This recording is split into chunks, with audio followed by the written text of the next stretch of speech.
Domestic trafficking, we have overseas trafficking. Cross-border is with India. Overseas trafficking is with the Gulf countries. In the Middle East, these people used to come to India for their sexual satisfaction. They saw the Nepali girls, so they said, okay, we will take them as maids. But there also, the girls who are coming back from India are bringing different kind of disease. But these girls who come from the Middle East, they are absolutely, they come back psychologically destroyed. All of them. And in a week we get 5 girls from Middle East. And it takes about 3 to 6 months for them to recover. 3 to 6 months to recover.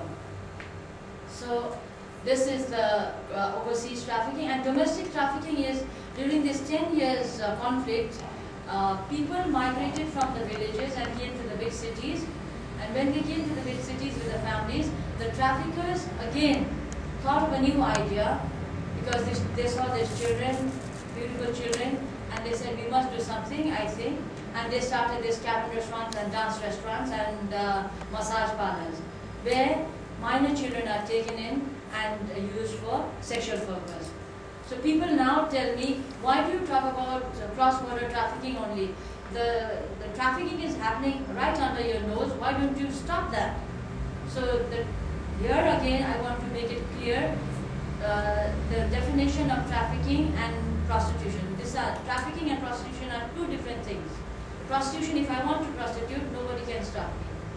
But trafficking is if a child below 16, with her will or against her will, is forced into sexual purpose, then that is trafficking. So all in cabin restaurants and dance restaurants and massage parlors, children below 16 are forced.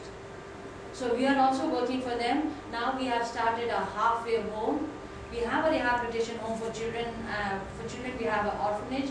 For girls who come back from India, we have a rehabilitation center. For these girls, we have started a halfway home. In the halfway home, they are getting, after they are rescued from the dance and cabin restaurant, in the dance and the cabin restaurant is most horrible than in India.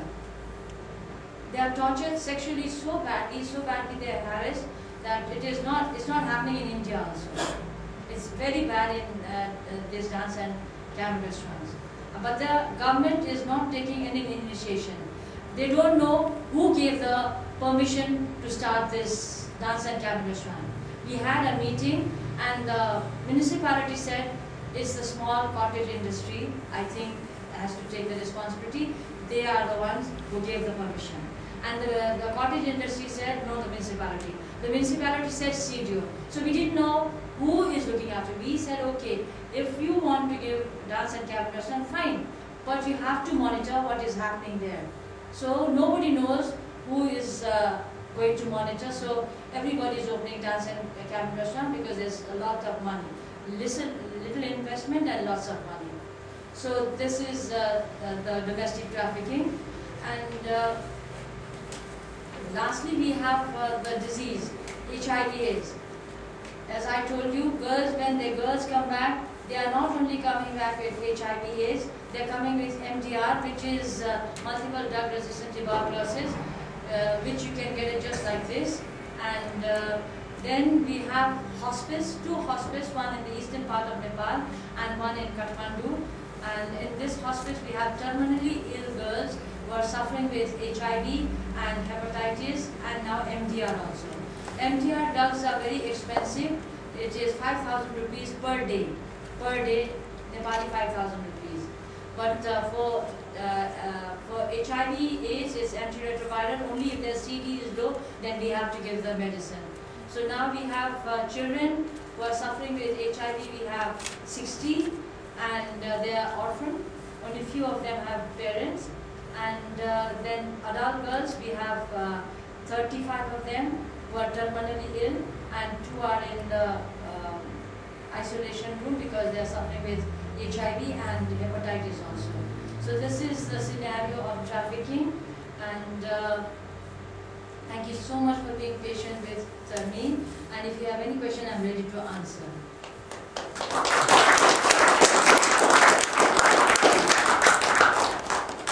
you very much, Anuradha Didi.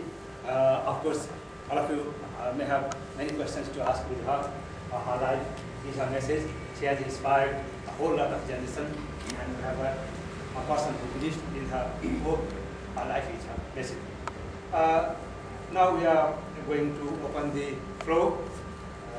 I would like to request you to introduce yourself before putting any question, and please make your questions short. And feel free to put your questions either in Nepali or in English languages. We have around, I think it's, we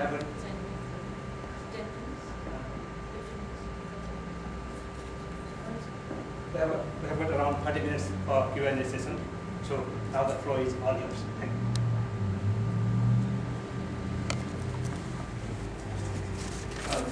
My name is Limkokwing, and I'm a student here. My mom used to work in girls trafficking and its registration. You might know her. My curiosity is, when you rescue the girls from India, you rehabilitate them in the transit home, and then when you rehabilitate them in the society, like, was it easy? I mean, were you able to convince the society, general public there? Did they accept it, especially the ladies, girls concerned with HIV patients? Well, it's very difficult to rehabilitate them in the society, but we've started a program of counseling the parents. When the girls come back, we call the parents. They obviously come to get the child to our office. When they come to our office, we do the counseling, and after they are trained, we send them back with some kind of support, and we believe when people are financially, economically strong, Nepali people forget everything. They do not talk about any stigma or anything else. And also, I've seen the pathetic condition of the girls in GSTC, ABC Nepal, Maiti Nepal, obviously. And what kind of income generating programs were you using in the villages for these girls? We have different kind of income generating programs.